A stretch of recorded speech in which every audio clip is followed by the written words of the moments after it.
Well, talking about oil now, it's not directly affected, or it's not supposed to be affected because the tariffs are not on petroleum products, but we have seen the volatility in oil prices since this tariff war started.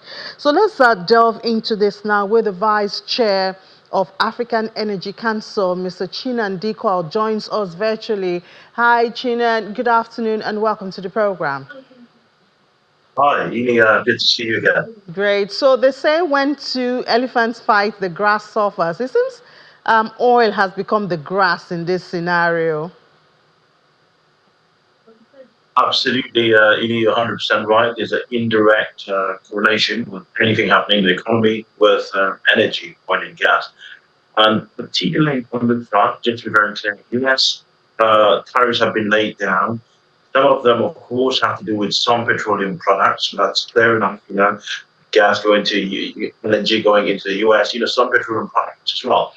But fundamentally, I think what's affecting the crude oil market today is the fact that there is a risk of a recession. Why is there a risk of a recession?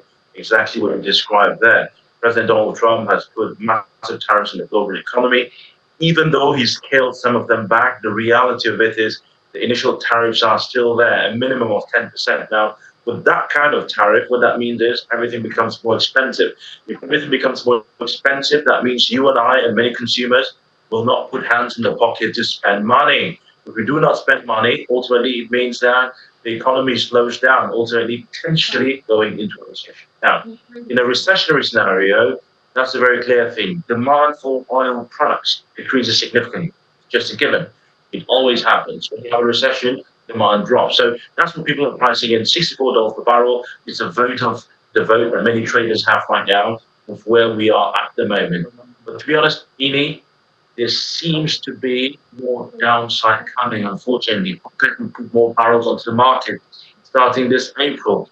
Donald Trump is negotiating with Iran, potentially on a nuclear deal. If he gets that deal, that would allow them to put more barrels onto the market because that's what they want. So more barrels coming. Supply and demand will mismatch. Ultimately, price will take another hit. Yeah, another hit. But when we look closely at this, it seems the fight is becoming more defined now, just having the US and China in the ring at this time. And we know the position that China holds when it comes to demand for oil, which obviously we've seen reflect there.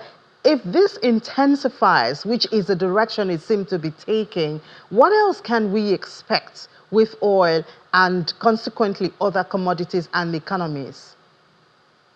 Exactly what I'm describing there. The reality of it is anybody watching this has to recognize that we have not been in this situation for the last 100 years. We've never been in a situation like this where there's a massive trade war. I think the only thing to think about is probably the 1930s, just before leading up into the Second World War, I'd say.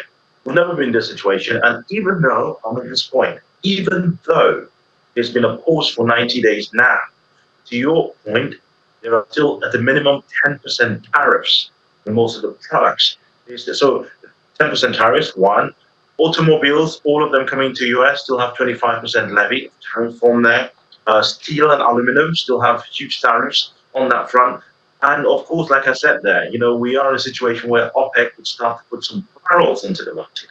So when you look at it structurally for the oil price, honestly, there is a downside risk. And it leads me to talk about Nigeria. This leads me to talk about Nigeria. Our fiscal budget is based on a $75, oil price. Today, we're talking 64. So you can see very clearly, we signed the budget on 28th of February. Today, as we're speaking, we already have a deficit already. So how do you finance this budget? And I think there's a broad question here with regards to our planning strategy going forward. We made the same mistake last year, with all due respect. And here again, we're doing exactly the same thing as a production of 2 million barrels per day. Today, with all due respect, we're about 1.8. So on a volume standpoint, there's a deficit. We haven't quite hit the mark. Also on a price standpoint, we're still below the mark. So there is a problem. How do we finance this budget? And I think that's the worry that many people will be having in Nigeria. Yeah, it is a worry. It's just a worry. And as you noted, we saw a drop in our last production. And unfortunately, we do have some scenarios that are still threatening the production even more. We had some youths from Delta State stopping the production. So it looks like, I mean, really, it's going to be a very big deal for Nigeria in the coming days with this drop in the price, the threat of further drop, and also a drop in crude.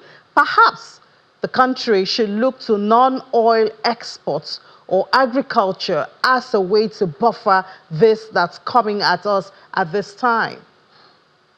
100%, 80, 100%.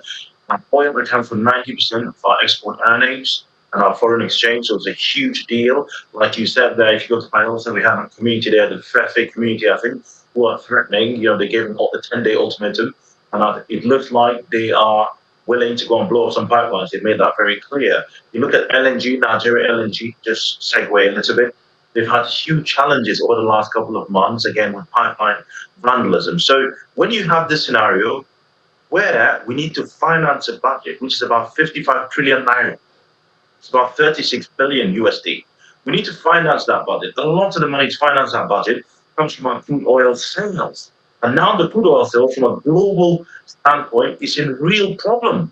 We want $75 per barrel for us to break even our budget. Today, the oil price is 64, and it looks like it's going to come down. That's number one. And number two, on the home front, here we have the threats of people trying to blow up pipelines again, so our production goes down. And even if you ignore that one, Edie, we have the forward crude sales. We've already sold a lot of our crude. Project Gazelle, Project Leopold, several projects that we've already sold the crude oil up front and taken the money. So even though we have, with all due respect, 1.8 million barrels, including condensate, we don't have that much crude oil because a lot of it has already been encumbered due to some of these contracts. So there are a couple of things that have to be done. I think we need to look at that budget again and see if we can redo that budget. I think that's a desperate situation. We need to look at cost efficiency. Look at, what ways can we cut down costs? Look what Donald Trump is doing. With all due respect, very controversial, but we need that kind of thinking. What government price levels could we cut down? Where can we save money? If we do one or two of those, I can assure you our budget will not be 55 trillion naira. We'll probably end up something very, very lean and mean. Well, I know that conversation had started, but I haven't heard it gain power. That's talking about going back to the budget and perhaps those parameters. But we'll follow the story in the coming days, China, and thank you so much for your perspective. China Ndekwal is the Vice Chair of African Energy Council, joining us virtually on the program. Thank you for sharing your perspective. Certainly.